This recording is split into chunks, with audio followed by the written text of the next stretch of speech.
When it comes to choosing the best 75% budget mechanical keyboard in 2025, two standout contenders make the shortlist: the Aula F75 and the Ajazz AK820 Pro. Both are affordable, compact, and offer an impressive set of features for their price.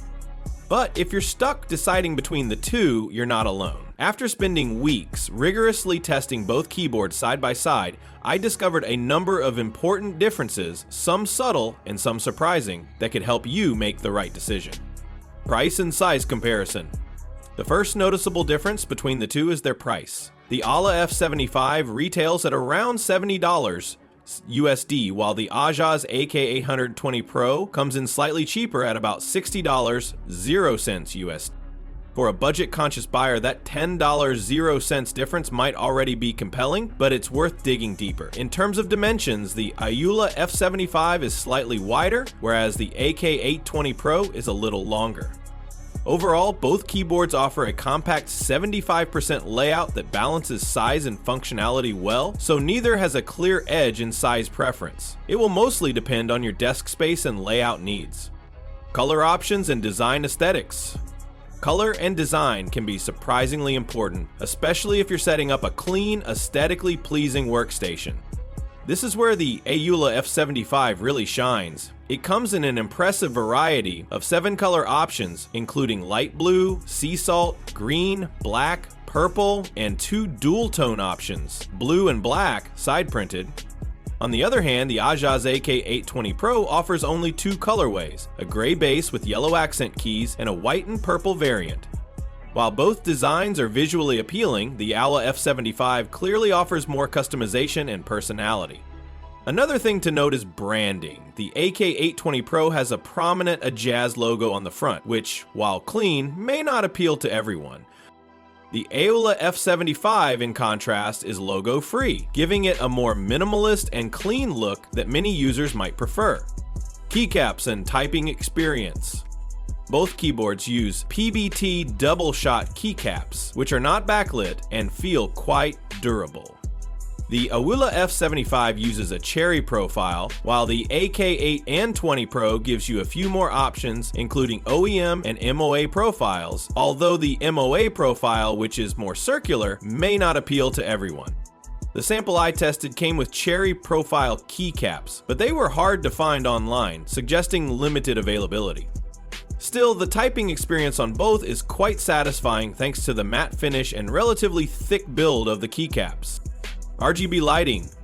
When it comes to RGB lighting, the Aula F75 wins hands down. It has brighter and more vibrant lighting, although neither keyboard features shine-through keycaps, so the lighting is mostly for aesthetic underglow rather than functional visibility.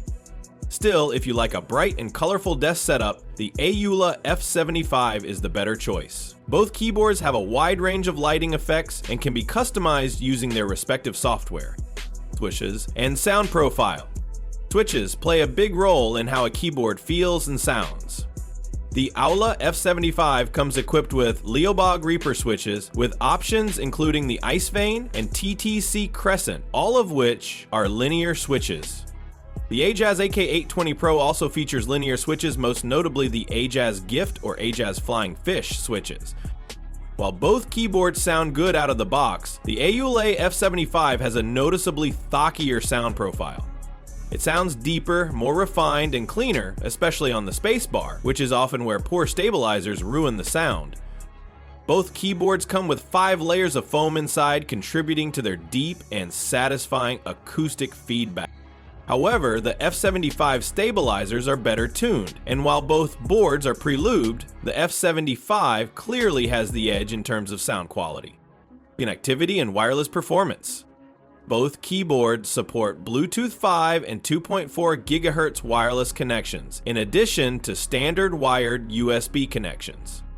Wireless performance on both is equally stable and reliable, making either choice suitable for users who prefer a clean, cable-free setup.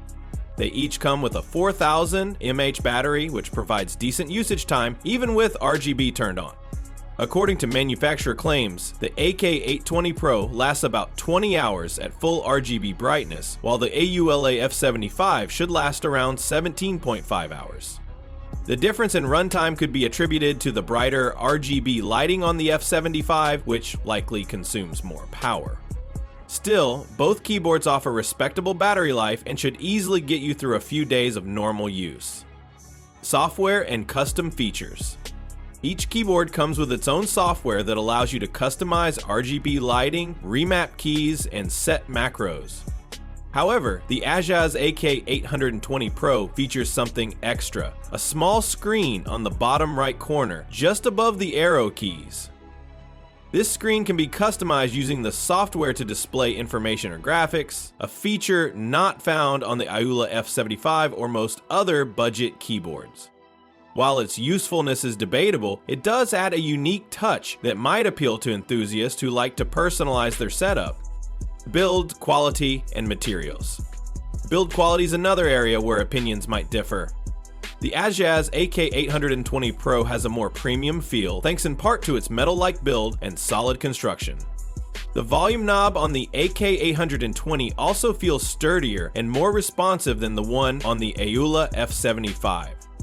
In contrast, the F75 is made of plastic, and while it doesn't feel cheap, it doesn't quite reach the premium feel of the AK820's knob or chassis.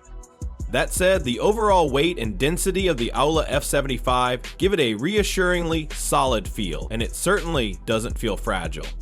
It may not have the same metal touches, but it's still well built and doesn't flex under pressure. Modding and customization potential. Here's where things get a little tricky. If you're someone who likes to mod your keyboard, the Ajazz AK820 Pro is the better choice. Opening it up is relatively simple. You just remove the knob and pry it open. On the other hand, the Aula F75 is notoriously difficult to open, and there are reports of users damaging the case while trying. Some even gave up entirely. If you want to tweak stabilizers or replace internal foam layers, the AK820 Pro gives you the freedom to do so. That said, both keyboards are designed to be great out of the box, so unless you're a die-hard modding enthusiast, you may not even feel the need to open them up. Still, for those who like to tinker, the AK820 Pro takes the win here. After all is said and done, which keyboard should you pick? It depends on what you value most. If you want the best sound quality, more color options, and brighter RGB, then the Aula F75 is the better choice. It's stockier, richer in color, and delivers a superb typing experience right out of the box. However, if you're after more features, better modding potential, and a premium knob, the Ajazz AK820 Pro is incredibly appealing, especially at a lower price point. That said, if I had to choose just one keyboard based on sound, typing feel, and overall user experience, I would go with the Aula F75. Even though it doesn't have as many bells and whistles, it delivers a top-tier experience where it matters most, typing and sound. It's designed for people who want a plug-and-play mechanical keyboard that feels premium without needing any additional mods. So that's it for today. If you like this video, then please hit the like and subscribe button for more videos. Thanks for watching.